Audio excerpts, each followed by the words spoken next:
From VOA Learning English, this is the Agriculture Report. Agriculture is a big business. More than $1 trillion worth of agricultural products are traded internationally every year. But countries may put their own plants at risk when they import fruits, vegetables, wood, and other products. As products are unloaded from ships and planes, some unwelcome visitors may find a new home.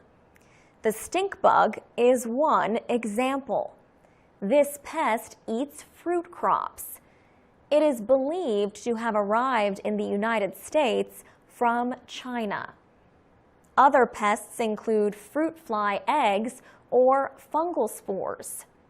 Some well-known threats include wheat rust, African armyworms, cassava bacterial blight, and the European grapevine moth. The list goes on. To fight the problem, there are new standards under the International Plant Protection Convention. Craig Fedchuk is the coordinator of the treaty. He says the purpose of the convention is to develop standards for the trade of plants and plant products. The convention was first approved in 1952. It is recognized as one of the 3 bodies that set standards for the World Trade Organization. New standards for pest risk analysis were released at the convention's annual meeting in Rome. These give greater guidance for deciding whether an imported plant might be a threat to cultivated or wild plants. Craig Fedchuk says changes were also made to standards for wood packaging material. Wood packaging can carry pests like beetles that can harm native forests. Agricultural pests are believed to cause billions of dollars in damage each year. Getting an estimate is difficult. Countries may not want their trading partners to know the full extent of the problem. For VOA Learning English, I'm Alex Villarreal.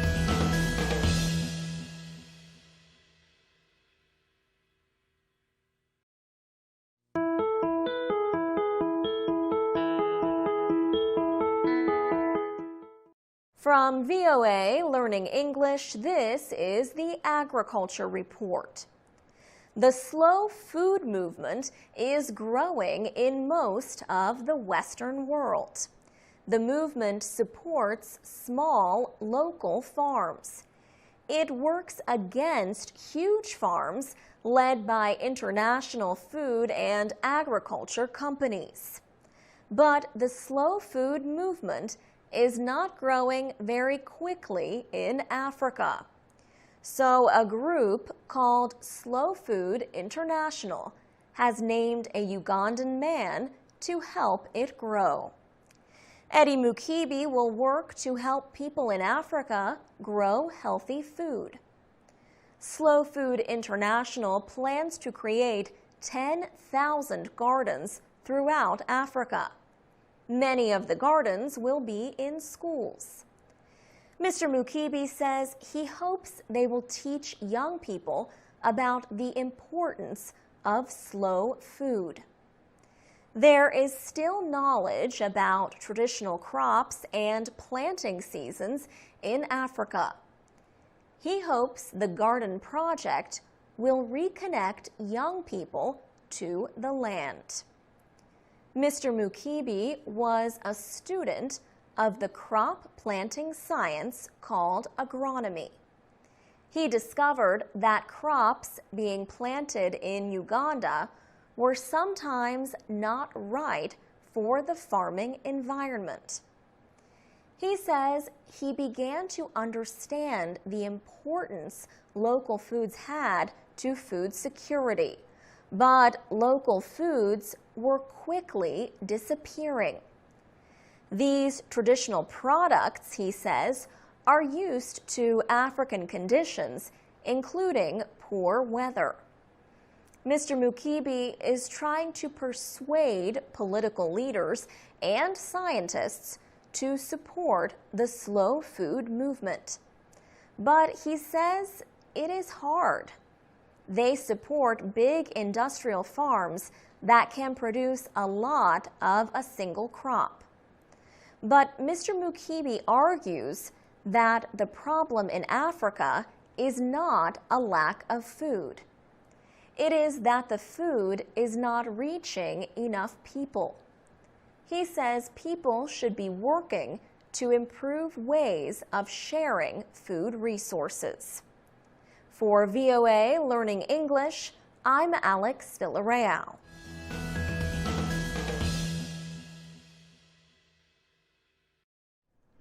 From VOA Learning English, this is the Agriculture Report in Special English. People have been growing chrysanthemums for more than 2,000 years. Mums make bright and colorful gardens.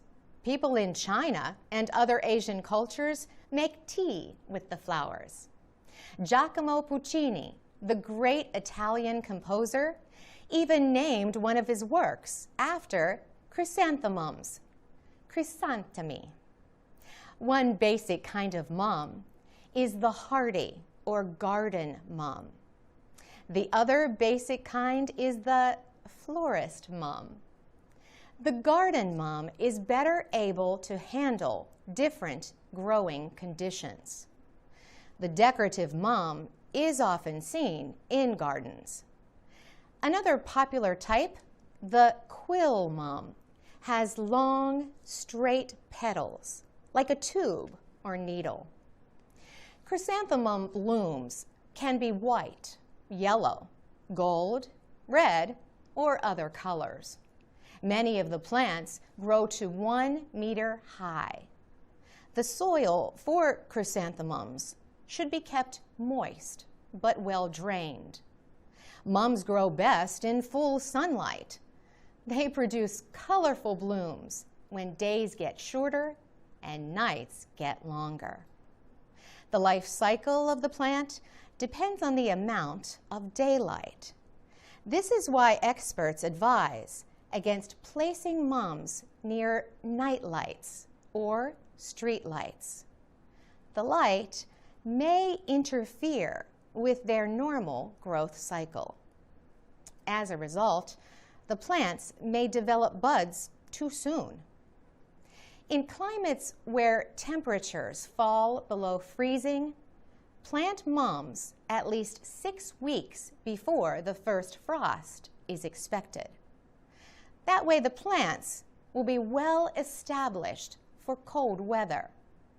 To get more blooms, pinch back the branches when new growth has reached 15 centimeters. Squeeze about 5 to 7 centimeters off each branch. Pinch it again when a branch grows another 12 to 15 centimeters. Stop the pinching about 100 days before you want the plants to bloom. For VOA Learning English, I'm Carolyn Presutti. This is the VOA Special English Agriculture Report. Scientists have made a genetic map of the tomato. Tomatoes are second only to potatoes as the world's most valuable vegetable crop. 8 years of work went into making the map or genome. 300 scientists around the world took part in the project to sequence the tomato's DNA code. Giovanni Giuliano, a researcher in Italy, is part of the Tomato Genome Consortium. He says they started as 10 countries and now have 14. Having the tomato's genetic map will help growers who are always trying to produce a better tomato. Mr. Giuliano says they now know not only what genes are there, but their order. Researchers published the genome of a tomato used by Heinz, the American food company, famous for its tomato ketchup. Ketchup is a thick sauce used on hamburgers, hot dogs, and other foods. Heinz's research manager, Rich Osmankowski, says the company knows what it wants in a tomato. Traits like sugars, and for Heinz, viscosity, or the juice thickness, and the redness of the tomatoes are all very critical traits for us, he says. Those are all controlled by a lot of different genes within the tomato. Mr. Osmankowski says genome sequencing takes away much of the guesswork for breeders of tomatoes or other crops that have been mapped. In his words, by having the genome information, we can pick out those tomato plants that have more of those genes. Until the late 1960s, the tomatoes that Heinz used to make ketchup often cracked open on the vine after a heavy rain. Heinz wanted to develop a variety that would resist that cracking. Breeders used the traditional methods of mating generations of different varieties. The tomatoes they were trying to develop not only had to resist cracking, they also had to resist disease. And they had to be easy to harvest mechanically. Finally, the company came up with the tomato it wanted, called the Heinz 1706. Mr. Osmankowski says the job would have been much easier if there had been a genetic map to follow. There were no genetic tools at the time. But the work today is not just about making better ketchup. Climate change may force many crops to adjust to new conditions. And Mr. Osmankowski says researchers are already using the new genetic tools to help fight new plant diseases. The researchers published the tomato genome in the journal Nature. For VOA Special English, I'm Carolyn Presutti. For more news and information for people learning English, go to voaspecialenglish.com. I'm Alex Villarreal with the VOA Special English Agriculture Report. Thanksgiving Day is America's version of a harvest festival. The holiday is celebrated on the fourth Thursday in November. Millions of Americans joined family and friends to give thanks and eat a meal with a history that is centuries old. Early European settlers in North America held other ceremonies where they gave thanks. But what Americans often consider the first Thanksgiving took place in Plymouth Colony. Today, we call it Massachusetts. Those settlers are known as the Pilgrims. They held a 3-day celebration in the fall of 1621. They celebrated the harvest with members of a local Indian tribe. The best-known food that Americans traditionally eat on Thanksgiving is turkey. The nation's turkey producers are expected to raise 242 million birds this year. The government says that is 2% fewer than last year. Last year's turkey production had a value of about $3.5 billion. Thanksgiving turkeys are traditionally served with a bread mixture that some Americans call stuffing. Others call it dressing. Side dishes include cranberries, sweet potatoes, and green beans or other vegetables. The meal traditionally ends with a dessert of pumpkin pie or pecan pie. Some Thanksgiving foods have changed over time. For example, most turkeys these days are bred with larger breasts to provide more white meat. Corn, known in much of the world as maize, has also changed. It tastes much sweeter than the starchier corn of the past. The way Americans prepare for Thanksgiving has also changed. Economist John Anderson of the American Farm Bureau Federation says some people look for ways to save time. He says shortcuts, like buying prepared foods for the holiday, are part of a bigger trend in America.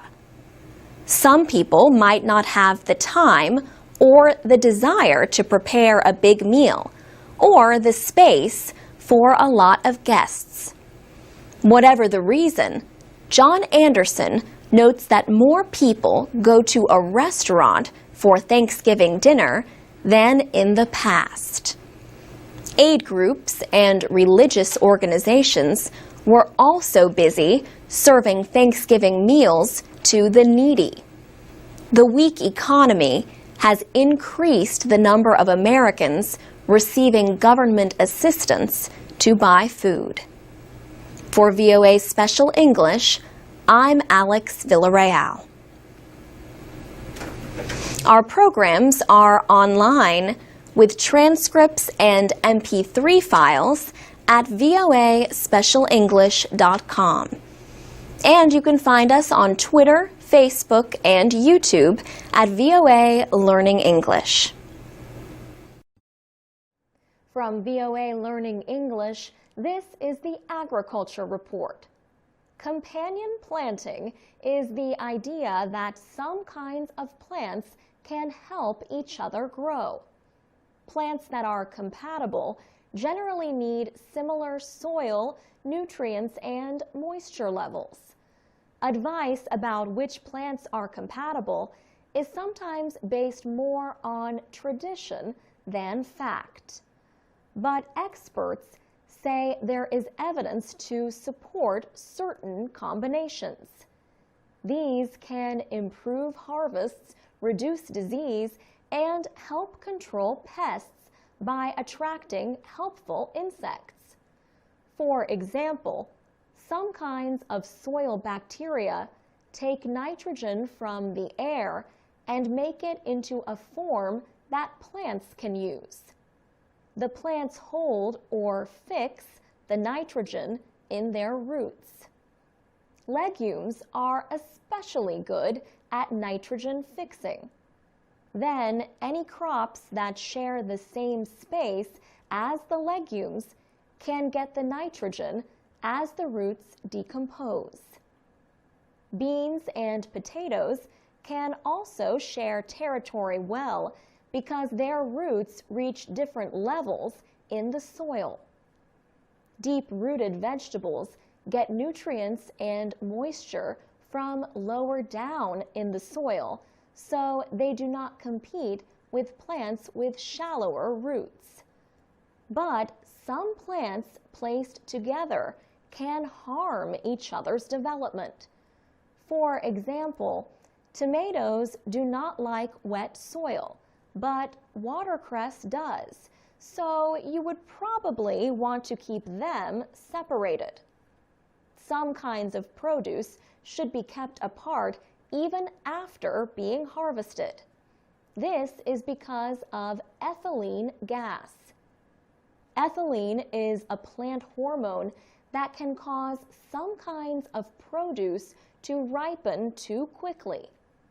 This risk of ripening too soon is why markets often separate high ethylene producing foods from those that are sensitive to the gas. But if you put an apple in a bag with a green banana, the ethylene from the apple will make the banana ripen sooner. For VOA Learning English, I'm Alex Villarreal. From VOA Learning English, this is the Agriculture Report in Special English. Tall or short, fat or thin, natural, plastic, or metal. Whatever the choice, the National Christmas Tree Association says Americans bought over 40 million Christmas trees last year. Christmas trees are grown and harvested in all 50 states. Christmas time in the city usually means buying trees already cut and waiting to be sold. But some people like to drive to tree farms. Others wait for their tree to come to them, or they order one from the pages of a catalog, or even on the internet. Some say the easiest thing of all is to buy an artificial tree with Christmas lights already on it. The National Christmas Tree Association represents growers and sellers of most of the farm-raised Christmas trees in the United States. The group estimates that 9.5 million artificial trees were sold in 2011 compared to almost 31 million natural ones. So people still enjoy the appearance and smell of natural trees more. The group says people paid an average of around $35 for a natural Christmas tree and twice as much for an artificial one. But artificial trees, which mostly come from China, can be reused for years. Most natural trees are cut up and recycled, but some people buy trees that can be planted. The association says 16% of people who bought natural trees last year chose them at a farm and cut the tree themselves. 84% bought them already cut. Most Christmas trees are now grown on farms instead of in forests. The trees take 6 to 10 years to grow. In some states, less than half the planted trees survive the weather conditions to become someone's Christmas tree. For VOA Learning English, I'm Alex Villarreal. I'm Alex Villarreal with the VOA Special English Agriculture Report. An evergreen tree is a Christmas tradition in many American homes. The tree is usually a pine or fir, dressed with lights and other colorful decorations. Families might buy a cut tree or go to a tree farm and cut one down themselves. Some people bring a live tree in a pot into their home for the holidays and then put it back outdoors. Some people rent a Christmas tree. Companies might bring the same live tree to the same family year after year. Or the tree might get planted in a park or someplace else where it could help the environment. There are some trees that can be reused year after year because they are made of plastic or metal. Another popular evergreen this time of year is the mistletoe plant. It has small white berries and leaves that feel like leather. The traditional Christmas mistletoe is native to Europe. Ancient Druids believed mistletoe had magical powers. The plant can be found growing on apple trees, lindens, maples, and poplars. Mistletoe is a parasitic plant. It connects itself to a tree and steals nutrients and water.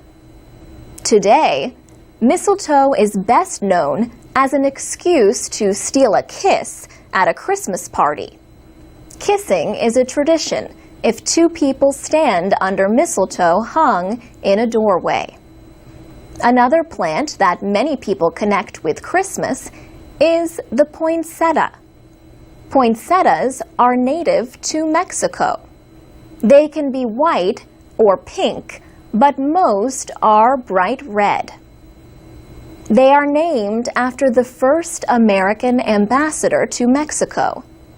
Joel Poinsett liked them enough to send some back to the United States. Babies or pets that chew on poinsettias might get sick. But experts say the plant is not as poisonous as some people think. Like millions of other houses, the home of America's first president was decorated for Christmas. George Washington's Mount Vernon estate is in Virginia. Visitors heard stories about what Christmas was like at Mount Vernon in the 18th century. The museum, where visitors began their tour, was decorated with Christmas trees. Yet Mount Vernon would not have had Christmas trees during the late 1700s when Washington led the country. They did not become popular in the United States until the 1800s. Visitors learned that in Washington's time, there was greenery inside the mansion, but that was probably the extent of the decorations. For VOA Special English, I'm Alex Villarreal. This is the VOA Special English Agriculture Report. Organic farming avoids the use of chemical pesticides and man-made fertilizers. Supporters say organic farming is better for the environment than other methods. But studies have shown that organic farming often produces less food per hectare. That lower yield means feeding the world organically would require more land.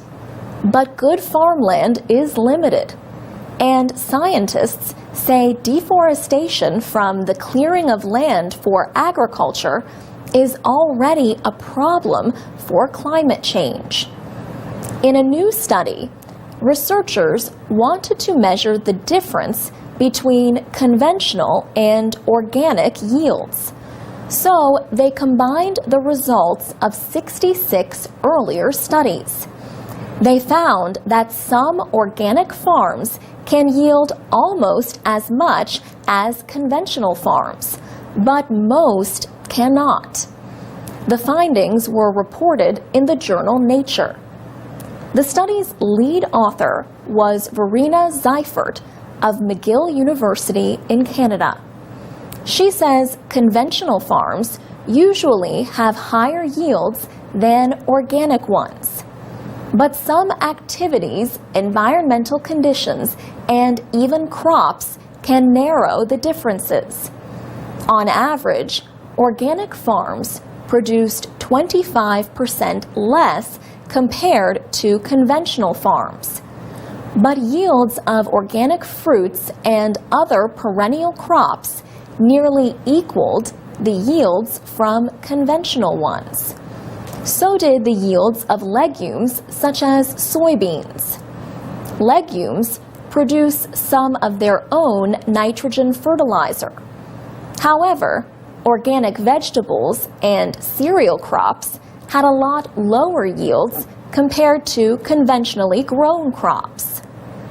Ms. Seifert says the soil on organic farms holds water better, and that can reduce the yield difference. Also, organic farmers can improve their yields by making sure crops get enough fertilizer. But increasing the nitrogen is harder to do organically using just animal waste and crop rotations. Organic farmers rotate food crops with plants that fertilize the soil. But while these cover or fertilizer crops are growing, food crops have to be grown on other land. And if farmers use manure, they have to feed the animals that produce it. And that requires grazing land or cropland. The United Nations says world demand for food will grow 70% by the middle of the century. John Reganold is a scientist at Washington State University. He says no one should dismiss organic agriculture as part of the solution. He says farming is increasingly a mix of organic and conventional methods. For VOA Special English, I'm Alex Villarreal. From VOA Learning English, this is the Agriculture Report. A listener in Nigeria asked us to talk about the Moringa oleifera plant. This tree or shrub is grown for food and other purposes. Jerry Moore is a plant expert with the United States Department of Agriculture. He says the plant is high in protein and rich in vitamins and minerals. Not only the fruit, but also the leaves, roots, and seeds can be used as food in some way. The plant is known by different names around the world.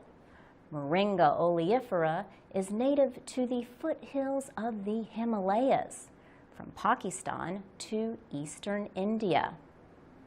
Because it is native to that area, much of the research on the plant has been done by scientists in Pakistan and India. Its native range is narrow, but the plant is grown throughout the world. In the United States, it has been introduced in Hawaii, Florida, and Puerto Rico. Jerry Moore says the plant cannot grow where there is freezing weather. It resists heat up to 49 degrees Celsius. The plant also can withstand dry or wet conditions, so it can grow in many areas. Mr. Moore says the plant can be used to make many different foods. The leaves can be boiled and eaten in curry dishes. The fruit can be sliced and eaten, cooked, or pickled. Jerry Moore says the taste is similar to asparagus. The roots of the plant can be dug up, peeled, and used as a seasoning in the same way as horseradish. Moringa oleifera is related to mustard, so it can have a sharp taste.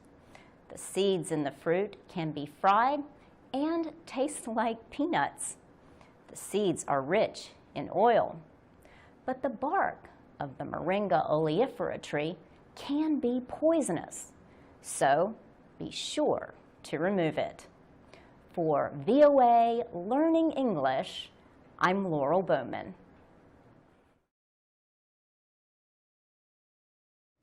This is the VOA Special English Agriculture Report. Two of Santa's reindeer, Comet and Dancer, got loose on a busy roadway in Texas just days before Christmas. Think we're joking? It happened halfway between Houston and Galveston. The reindeer's owner, Joe Mormon, is a professional Santa Claus, also known as Father Christmas or St. Nicholas or Kris Kringle. But unlike many other Santas, this one really does travel in a sleigh pulled by reindeer, except when he has to transport them. On December 14th, The back door of the trailer opened as he was driving them to an elementary school. Comet and Dancer escaped onto Interstate 45, not exactly the North Pole. Another driver alerted Santa, as he told TV station KTRK. Someone pulled up beside us, actually, and blew the horn and was waving and all that, and told us we had some animals loose. Well, my heart did not do too well. The morning traffic was heavy but slow, with people on their way to work. Drivers called the police, who at first thought they were joking. Yes, there really were reindeer in the road. Then Santa found that he had some helpers. People stopped traffic and got out of their cars. One woman took off her shoes and ran after the reindeer. Another person followed. But the reindeer themselves were the ones who ended the chase.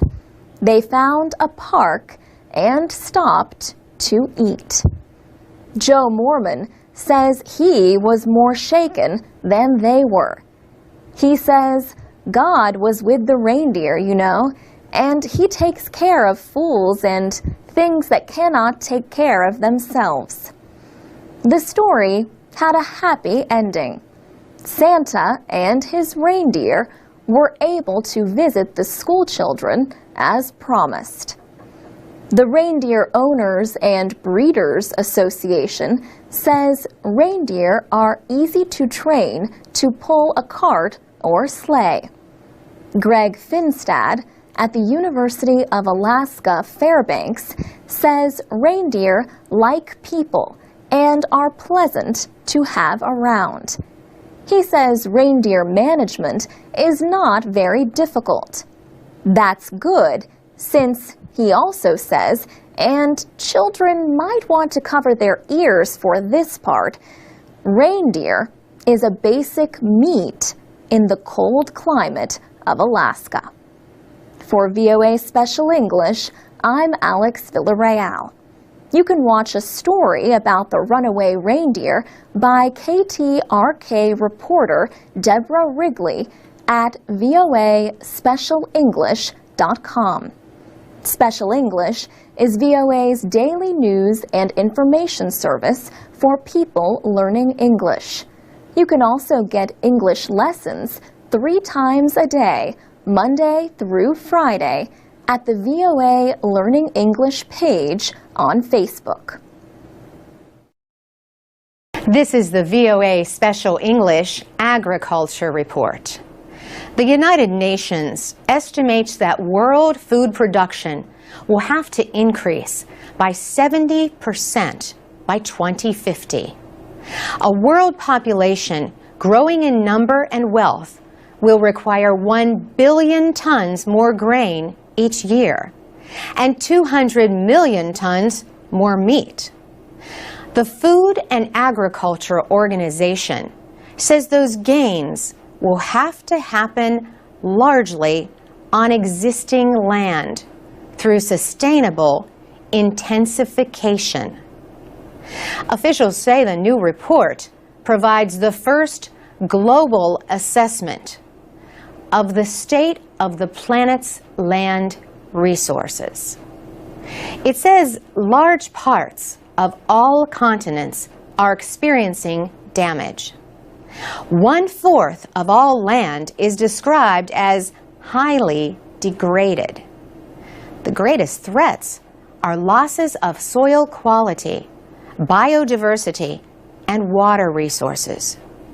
New agricultural methods and technology increased food production in many countries during the Green Revolution. Cropland increased by 12% from 1961 to 2009, yet production grew by 150%. But the new report warns that production rates have been slowing in many areas. In too many places, it says, practices that have increased production have also harmed the land and water. It calls for greater use of practices that can expand production while limiting damage to ecosystems. One such practice is the use of fertilizer trees. These are fast-growing trees and shrubs whose leaves and roots help improve soil. A recent study found that about 400,000 farmers in southern Africa are using them. The study appeared in the International Journal of Agricultural Sustainability. Lead author Alayede Ajuji is senior scientist at the World Agroforestry Center in Nairobi, Kenya. He says, basically, these are trees that can fix nitrogen from the atmosphere and convert them into nitrates for fertilizer, for organic fertilizer. Farmers who planted fertilizer trees reported double the maize production of other farmers. In Zambia, the fertilized fields provided up to 114 additional days of food. Farmers say they need less rainwater if they use fertilizer trees. The trees reduce water runoff and soil erosion. Mr. Ajayi says the project began about 20 years ago when scientists were trying to identify the main threats to food security. The farmers themselves designed and managed part of the testing in the field and spread the word of their successes. For VOA Special English, I'm Carolyn Presutti. This is the VOA Special English Agriculture Report. Mike Henry has a 2-hectare farm in Palmer, Alaska. About a year and a half ago, his goat Millie was giving him a hard time. She did not want to be milked. She kicked her back legs and stepped into the bucket that was supposed to catch her milk. But there was no milk to catch. All Mike Henry got was tired hands from his attempts to milk her. But he also got an idea. He designed a goat milking machine that does not require any electricity or motors. The Henry milker is a hand-operated vacuum pump. A person attaches a tube to the goat, and after a little pumping, the milk begins to flow. A gauge measures the pressure of the suction. The process uses a closed system to keep hair and dirt out of the milk. The milk goes directly from the goat into a container that is then placed in the refrigerator to keep the milk cold. Mike Henry has sold his invention to hundreds of people, mainly small farmers, who also hold other jobs, just as he does. Mr. Henry is an executive director in the Anchorage School District in Alaska. He considered spending more than $1,000 for an electric milking machine. But that seemed like a lot of money to milk just one goat. So he began to develop a device of his own. He worked with parts that he bought from an auto supply store and a Walmart store. He tried the invention on Millie. How did she react? She gave a little milk. As the months passed, he improved the device. Milking Millie became easy. Mike Henry began to think other people who owned just a few goats might be interested in his invention. So he offered one on eBay, an internet marketplace. The first one sold for $45. Interest grew. Today, he receives orders from as far away as Australia and New Zealand. The regular price is $149. Recently, he has offered the system for $119 plus shipping and handling charges at goatfinder.com. The system is advertised as safe enough for children to use. The ad also says it is not designed to replace commercial machines. The average milking time with the Henry milker is 10 minutes. Mike Henry says Millie now gives about 2 liters in half that time. And that's the VOA Special English Agriculture Report. What is your secret to gaining the cooperation of a goat at milking time? You can comment at voaspecialenglish.com or on Facebook or Twitter at VOA Learning English. I'm Mario Ritter with the VOA Special English Agriculture Report. Cacao or cocoa trees grow in hot, rainy areas of Africa, Asia, and Central and South America. Their beans are used to make cocoa powder, cocoa butter, and of course, chocolate. There are 5 to 6 million growers, maybe more. Many are poor family farmers with only a few hectares. West Africa produces more than half of all cocoa beans.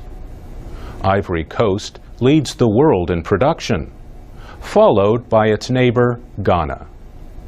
The trees are usually in their 5th year when they start to grow the pods that contain the beans.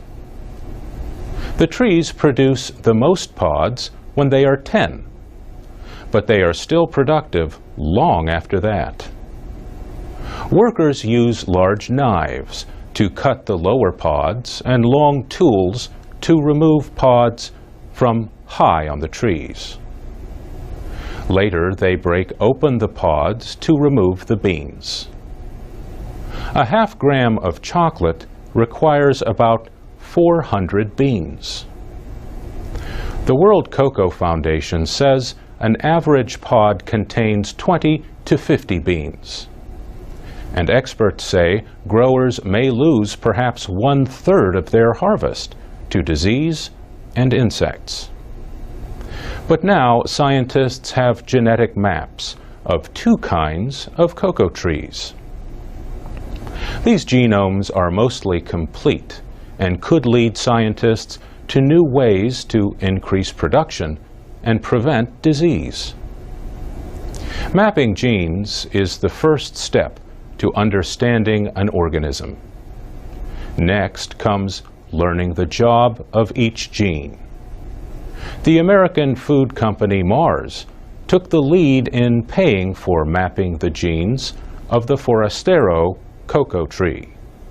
The Forastero provides 80 to 90% of the world's cocoa beans. Mars depends on those beans for its M&Ms and other chocolate candies. The company's research partners included several universities and the United States Department of Agriculture. The average West African cocoa farmer produces about 400 kilos of beans per hectare.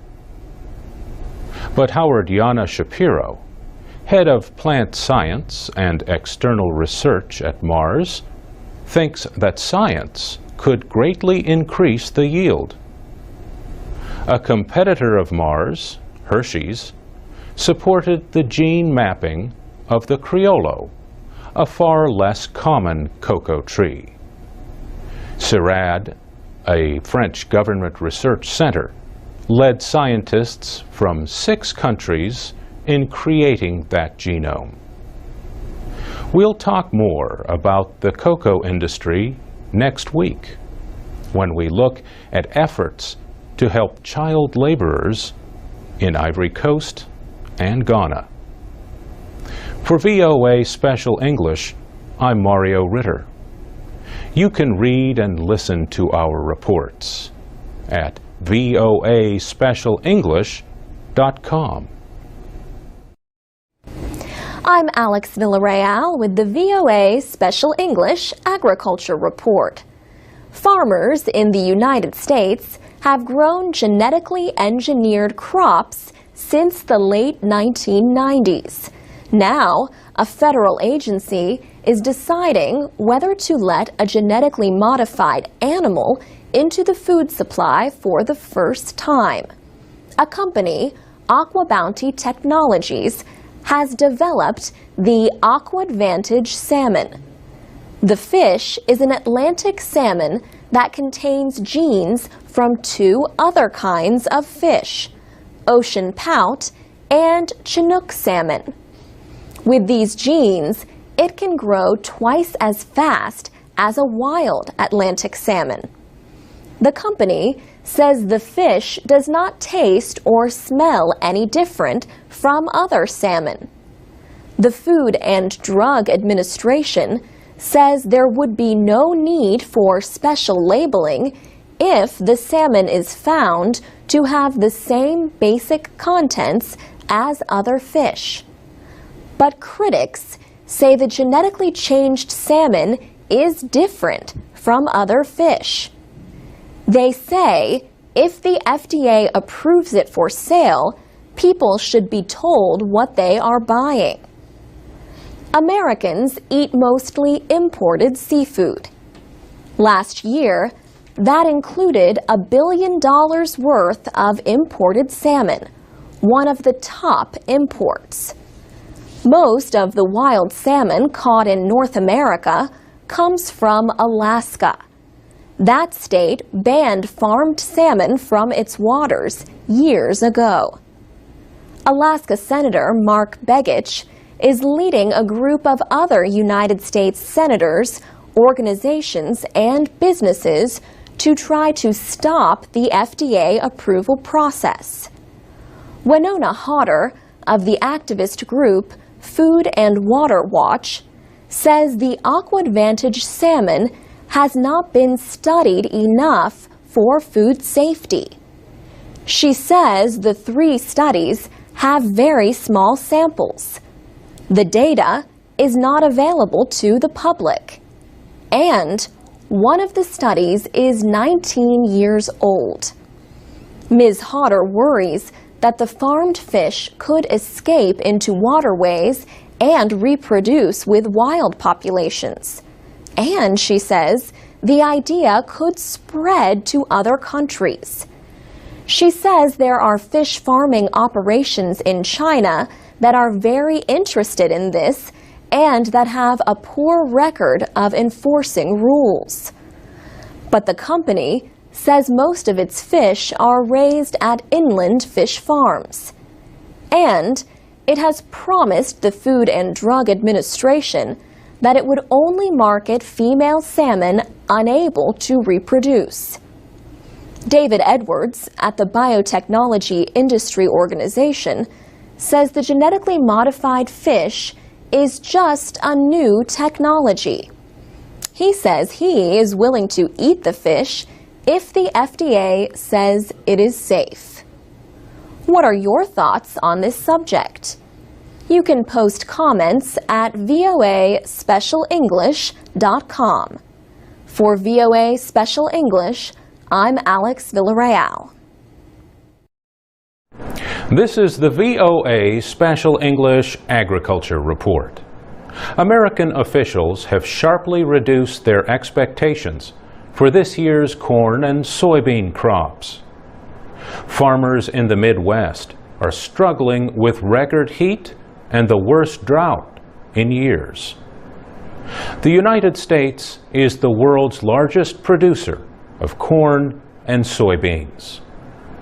In August, the Agriculture Department predicted that corn production would total 10.8 billion bushels this year. That was down 17% from a prediction made just the month before.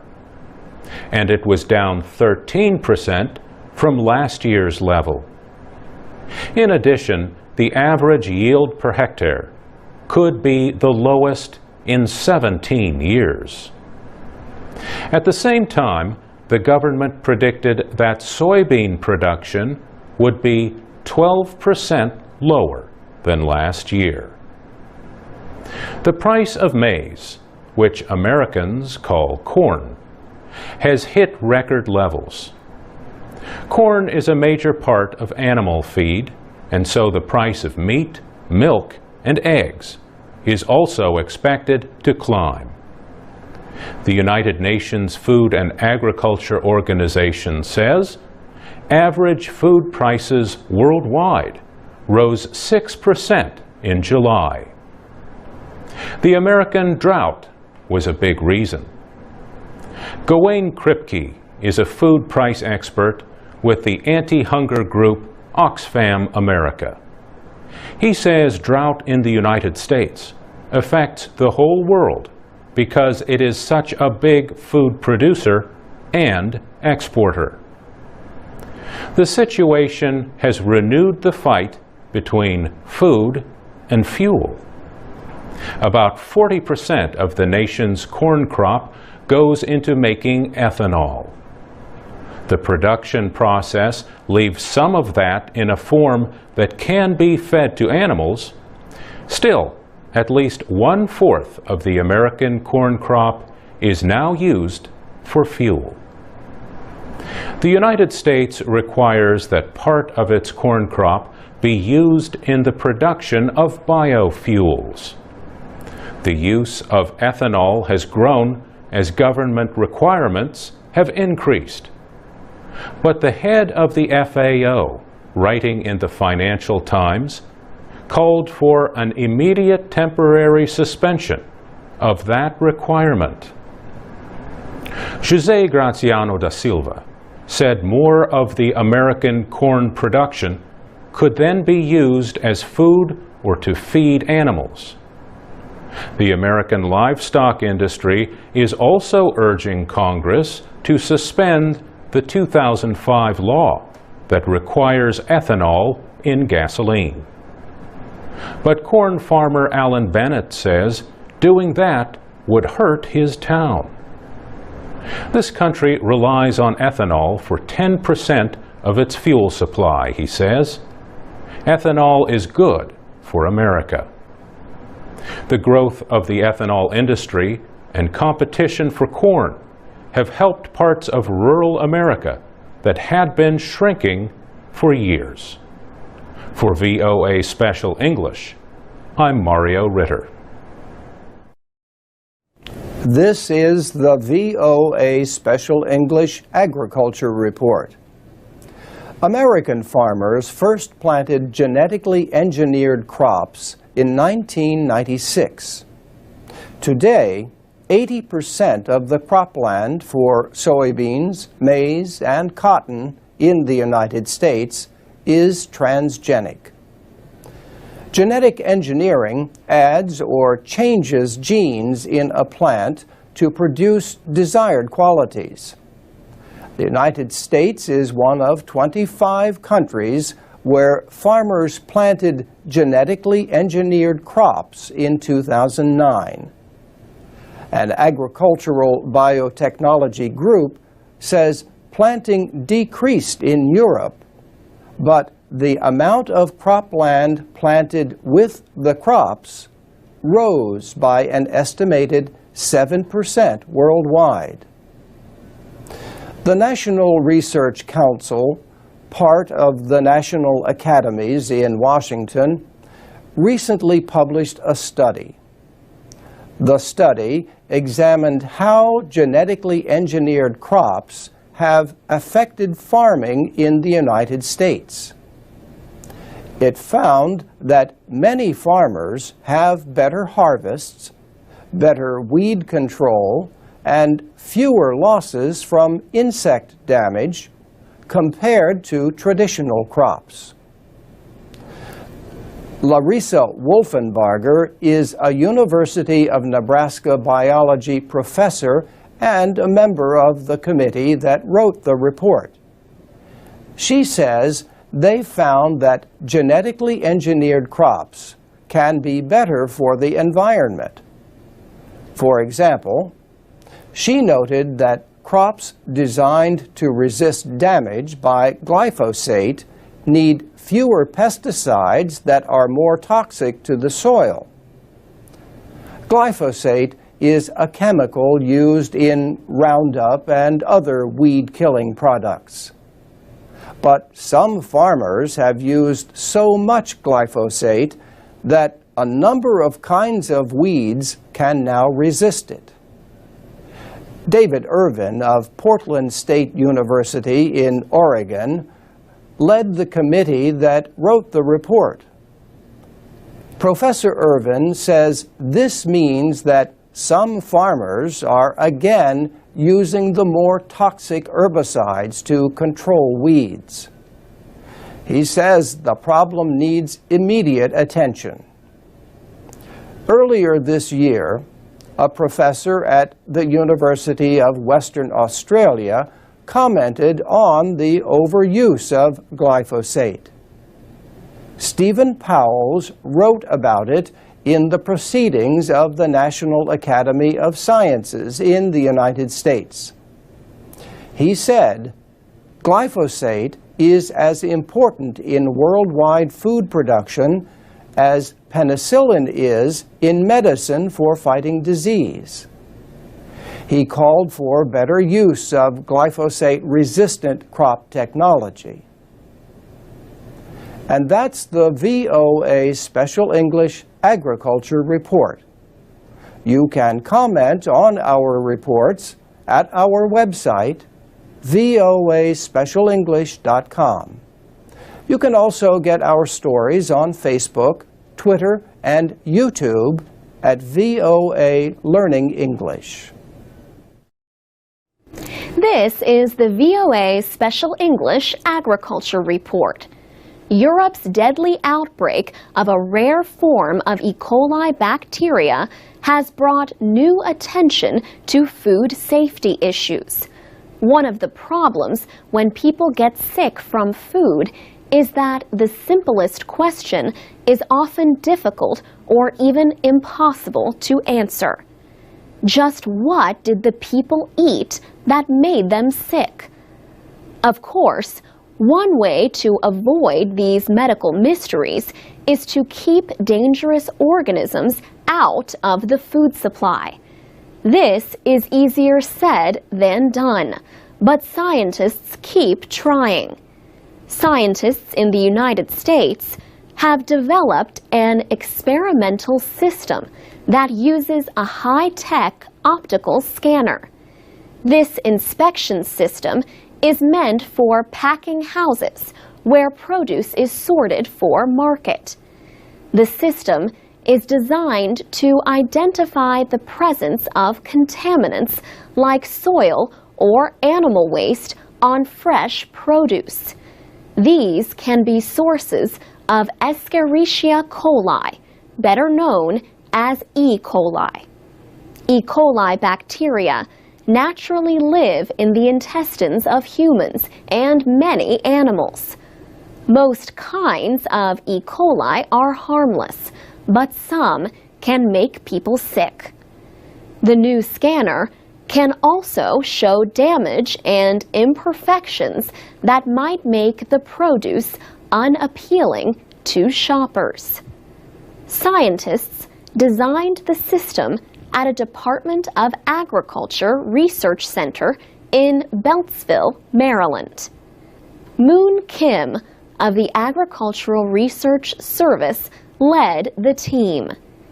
He says they were asked to develop a method to detect contamination in produce. So they started with the apple as their model sample. The scanner uses a high-speed camera placed over the conveyor belt that moves the produce along. As the apples move along the belt, the scanner captures images of each piece of fruit. The system is equipped with an ultraviolet lamp and a halogen lamp that produces near-infrared light. A spectrograph device can use the near-infrared light bouncing off of an apple to show evidence of damage. The ultraviolet light can show contaminants. Moon Kim says the team hopes the system will be available to the food industry in the next several years. The scanner can direct a sorting machine to separate the bad apples from the good ones. The system is currently able to show the surface of only half the apple as it speeds by. The inventors hope to improve the process so it can show the whole surface. For VOA Special English, I'm Alex Villarreal. You can learn American English and much more every day at voaspecialenglish.com.